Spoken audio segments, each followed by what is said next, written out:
მსუბუქი წელიწადი არ ექნება. იმიტომ რომ ეხლა არის სამყაროში გარდამტეხი პერიოდი. ეს არ გეგონოთ, შემოკარგებო რაღაც თამაში და რაღაც ღაპრები. ხომ არ იწევს ეს ადამიანის დაპროგრამებას? საინტერესო კითხვები აქვს ტრადიციულად. იქ ამბავი ატყდა. ზარები და რეპები და ქალბატონების მოვარდნები ხალხი იმდენად წამოუკიდე ამ ნემსზე, რომ ეთქვია ნარკოტიკი გახდა. ერთ კვირაში შენ დაგეჯახება მანქანა.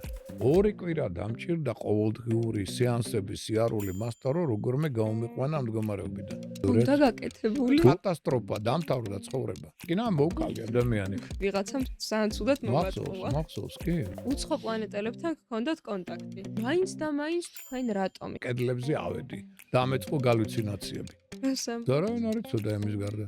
აი ეს არის ტიპიური რეინკარნაცია. ადამიანს შეხედავდა და მერე ეთყოდა მალე მოკვდება. და ის კვდებოდა. ეს იყო შოკი რა მეცნიერებისთვის. სარტელი იყო, სადაც ეთყობა ხდებოდნენ ესენ ერთმანეთს, იქ ხალხი არ იყო და არაფერი ამბეგვარი. თქვენ გაგიტაცეს თუ როგორ მოხდა? ეხლა რასაც ვლაპარაკობ, ამაზე დაიდება საშინელი ზოგიერთი კომენტარი იქნება, იმიტომ რომ ყველა არ არის მზად.